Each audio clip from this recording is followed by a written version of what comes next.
come on. By the way, real quick, we talk about Ayton and the bellman at the hotel where I'm staying in Seaport. It is, I mean, I would say he's the biggest Mavericks fan of all time, but they'd become close to doing it justice to how much this guy loves Luka Doncic. And every day, every single day, I see him, Luka. He follows me to the elevator, and then I get in the elevator and I go upstairs.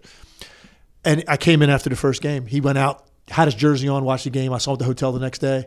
He's hey, I'm not worried about it. I said, well, you kind of should be a little worried about it. Like, if you want to know the truth. He goes, Wayne's not going to play like that again. I said, well, yeah, he kind of is. That's like you get hit by Tyson with his right hand and go, well, he's not going to hit me that hard with his left hand. Like, yeah, no, it's going to be just as hard the next time.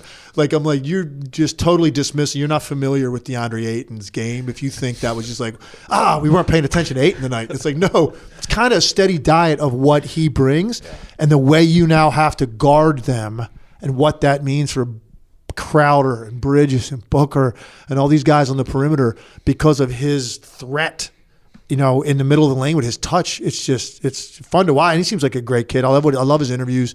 He's just, I don't know. They found the perfect player for what they want to do. Perfect. One thing on the Mavs real quick, and we talked about this a little bit yesterday. I want to be as succinct as possible with this question. And so I was thinking about, and we were talking about yesterday, sort of the ideal lineup that you would put around Luka. Because one of the, it's not a problem, but one of the inherent sort of byproducts of Luka is that he's going to have the ball in his hands a lot, and not just a lot, but for a lot of the possession. So he's going to have the ball on nearly every possession, and then for that possession, he's going to have the ball. And he is as good as anyone, as we've seen, in manipulating things and getting the right matchup and then manipulating that matchup. And then eventually, some of those passive, it's not that straight downhill pick and roll lob to Dwight Powell. It's like you got 5-6 seconds on the clock when you get the ball. So there's inherently in how he plays, there's a byproduct that is sort of a challenge, if that makes sense. And that's not a knock on Luka. So how do you sort of think about the right players to put around him? Man, I'm worried about, because I love watching him play. He's so immensely talented and strong and just, I don't know, tough-minded. I'm worried that will he ever, cede control enough to another great offensive player if they ever get one of those. Because, look, especially when he's a really good player, he's not a great offensive player. Jalen Brunson has had a great run, and I have all the respect in the world for Jalen Brunson. He's not a great offensive NBA player.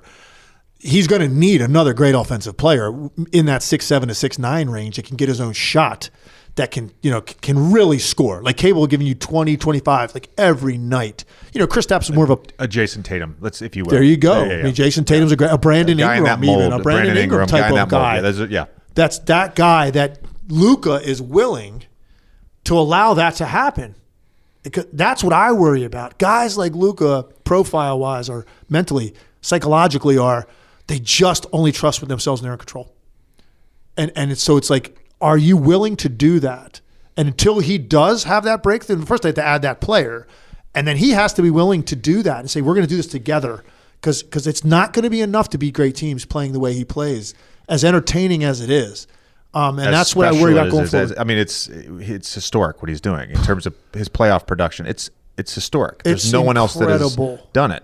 How good he is. Whatever it is, he's up to now 33 point whatever points per game, 8 point something assists, 8 and point it feels like something it can rebounds. go higher. It feels like but it's to some of it is like making those adjustments. But Wait, also you played against them. I played with him. That's right. What am I thinking? Yeah, that's right. So did you? So briefly, is he? I mean, when I watch on TV, I'm going. It's not like he's got a ton of muscle definition. He looks like he's just an absolute country strong horse. Like he's the way guys. We teased rim. him a little bit when he came on the podcast about his body, but there's like skinny Luka, there's skinny Luka memes. Like he actually is like solid. He's not like he takes his shirt off and it's not at all what you expect. Yeah. But he's got like a really strong base. Man, guys ride him to the rim. Yeah. And he's completely unaffected.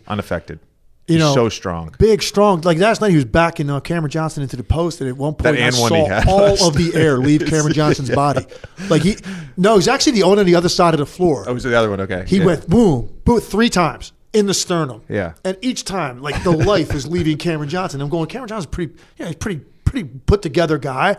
And it's like Luka's just like, unaffected by whatever's on him, dragging people to the rim and finishing through contact. It's amazing to watch because he doesn't. I now understand he has to be that strong. It took me a while to get to the point to understand how he could be, just looking at him, how he was that strong.